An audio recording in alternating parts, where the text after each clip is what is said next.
out that she can't get her money back. And there may have been disclosure saying, this money's locked up for 5 years. But you know what? Retail clients have to circle the call their senators and congressmen, and there could be hell to pay. Meanwhile, Morgan Stanley Investment Management is turning less bearish on Chinese stocks. CIO for Solutions and Multi-Asset, Tanya Kandari, says state support through share buybacks, along with cheap valuations, could help boost prices. But Kandari says they're still cautious and actual issues remain in the economy. Goldman Sachs sees the Bank of Japan approaching quantitative easing with caution. Strategists say a full passive runoff by the BOJ would dwarf the pace of tightening of other major central banks. They estimate a steady unwinding could add up to 5 to 10 points on Japan's 10-year bond yields per year, with swap spreads tightening by a slightly small amount. All right, we are still getting some of the commentary from the Assistant Governor of the RBA, speaking in Sydney at a Fireside Chat this morning. She previously had been talking about, the pressure on Australian households, how household spending is not really expected to bounce back very quickly. She's also talking a little bit now the market seeing some signs of cooling down. She does expect that the labour market in Australia will continue to soften. The RBA is closely tracking some other elements, including the clean energy transition and that impact on the economy. Clearly, she's been sort of thinking about the stagflation risk economy, saying that the RBA is always mindful of these, and very focused on CPI dynamics and the global. Of course, this comes as the Fed is also looking to stay higher for longer, and yesterday's CPI numbers, second month of acceleration for inflation pressures in Australia, certainly suggesting that the RBA has plenty to contend with as it goes into its June meeting, and potentially sort of higher for longer is a pick. Well, she did earlier also talk about kind of the struggle for a lot of households, the wages and productivity, with some components of wage growth starting to see some softening there as well. Setting up amidst all of this, and it was a pretty weak lead when it comes to the equity session. Of course, it was another session on was really dominated by the slide that we saw on bonds. Another weak auction contributing to the early kind of lackluster demand and a couple of sales that we saw earlier in the week, and this is kind of starting to become one of the themes for other asset classes, not just across treasuries, but a little bit of weakness there, 0.7% when it comes to trading in Sydney futures, New Zealand. As we take a look at the budget, we are seeing weakness there in cash trading as well. Singapore Nikkei futures looking like we'll see a bit of a drop for the Nikkei and also the topics when we come online there as well, and that weakness being extended into trading in S&P futures and Nasdaq futures there as well. Take a look at currencies, and the dollar is now rising April, or is about inflation, the global debt supply weighing on asset prices, and of course the commentary that continues to come through when it comes to staying higher for longer for the Fed, and all of this is weighing on Asian currencies, in particular the yen. Let's bring in Ray Archer, who's the head of FX strategy at NAB, and we're watching the level for the yen that previously instigated suspected mention, 157.52 was where we're at. We actually went past that to 157.64. So is there a sense that there is a line in the sand? And actually our question of the day is what happened to 160 and past? Well, 160 is the level where we saw Japan intervention. We should get confirmation of that at the end of the month when the MOF publishes its balance sheet. There's no doubt that the Bank of Japan was there, and I think that the amount of intervention that they conducted there substantial, probably north of $50 billion. I suspect that we're not too far off another. But we have to remember what's the underlying source of this latest uptrend. Look at 10-year US Treasury yields. We've risen 30 basis points just in the last 10 days, and that has been, the main driver of the dollar-yen volatility that we've seen in the last couple of years. Even though those JGB yields have poked their head percent, is really the sort of absolute level of Treasury yields that seems to be dominating. So unless see some reversal there, or we see the Bank of Japan really stepping up, whether it's of quantitative tightening, which you just mentioned, Paul, or whether we do see rises in the rate that go beyond current market expectations, it's difficult to see a near-term reversal of that. And I think the worry for broader Asia is that the dollar-yen rate continues to rise. We've seen it in BOC's fixing for the yuan, which I think was the weakest level since January 23rd. And that's feeding back generally. It's undermined the Aussie dollar strength that we saw yesterday on the back of numbers. So the ripple effects from the yen continuing to weaken across Asia, I think, are pretty based. The ripple effects from the yen continue to weaken, the dollar continue to strengthen, the Fed not being in a hurry, where it kind of goes to the broader concern of, I guess, the question of how worried should broader Asia be with the global impact of a Fed that is not going to move sort of anywhere towards it anytime soon. Well, I think the implications of the Fed not easing are pretty profound, but I think we should sort of take a little bit step back.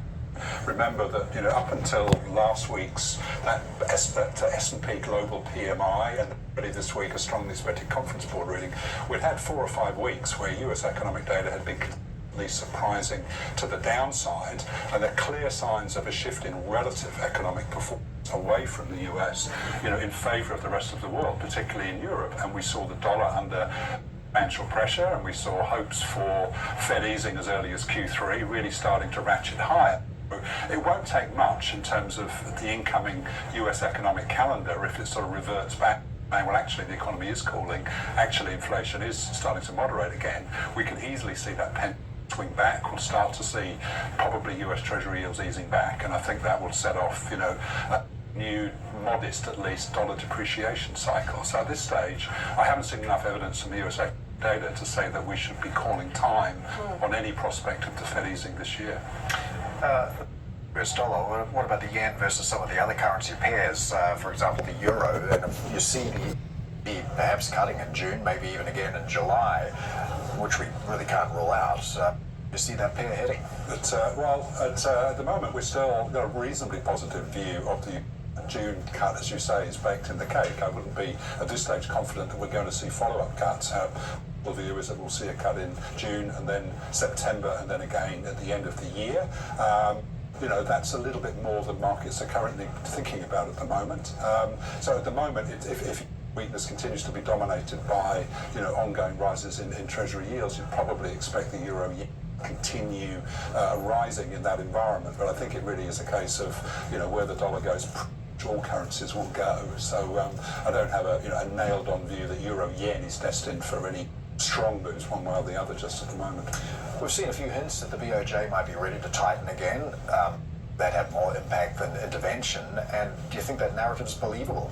I think it is, yes. And I think we've seen quite a significant shift in the narrative coming out of BOJ Governor Ueda. Remember, out of the last BOJ meeting, was pretty adamant that yen weakness isn't having any detrimental effect as far as their inflation impact is concerned. That got quite a strong negative yen reaction fast forward a week, and the narrative seems to have changed. We've heard from Deputy Governor Yoshida at the beginning of this week or last week, echoing similar comments. So, our sense is that the BOJ is gearing up, possibly for a reduction in the pace of JGB buying as early as the June meeting, then potentially set the market up for an actual rate rise at the short end, and maybe as soon as the July, which is what we have in our forecast. If that comes to pass, then obviously depending on what's happening at the US end of the spectrum, I do think that has the potential. So our dollar yen forecasts, actually have us, down closer to sort of 150 and heading lower, but very much predicated on the Fed is still, for choice, going to ease this year, and the Bank of Japan may surprise with the rate at which it does sort of start its policy. It's hard to see anything going right going forward, at least in the short term, for the yuan, right?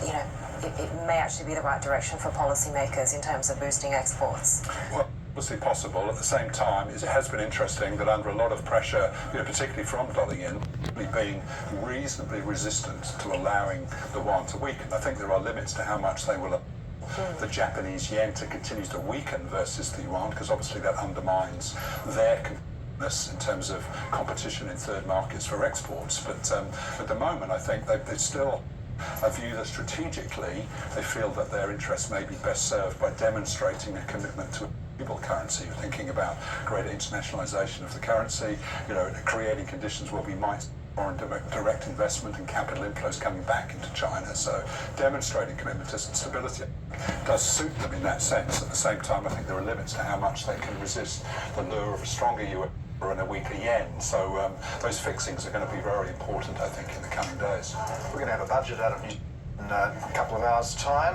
We've got the Kiwi back above 60, but we do expect see debt increasing on the government side. What's your outlook for Kiwi dollar from here? Well, again, it's in the context of a broad dollar view, we're actually quite positive.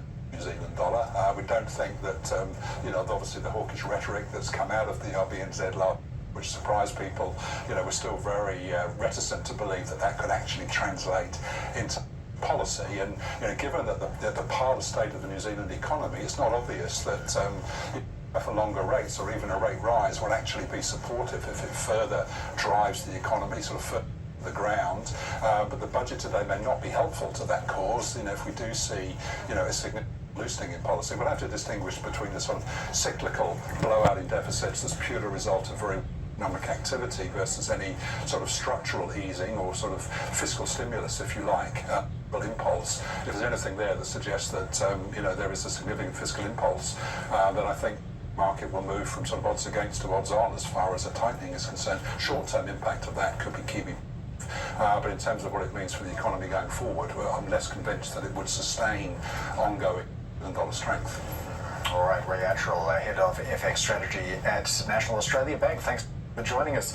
And Heidi, we do have that budget coming out of New Zealand in about 2 minutes' time. There will be a lockup underway at the moment, and we're expecting a deficit 5.7 billion. There's a longer road to surplus, probably 2028 now. Despite all that, tax cuts. Hello, inflation, what's that going to mean? And we just heard Ray saying there he's got short-term upside for the Kiwi dollar. Yeah, it is cool, Brad, and you've got this kind of similar situation that a number of developed nations are facing, which is that tension between fiscal and monetary and whether one undermines the other. And it comes at a time where cost of living pressures are really pressuring a lot of governments and a lot of treasury departments. So these promised tasks alleviate the cost of living pressures on low and middle income households in particular, even as we see recessionary conditions being tax receipts. So Finance Minister Willis has said that the package will be fiscally neutral, won't add inflation. That was your question. It'll be fully funded by savings and new revenue streams. But of course, inflationary mindset, I suppose, is always one that's a risk. Yeah, and no return to surplus before next election either. So more to come on Daybreak Australia. Do stay with us. This is Bloomberg.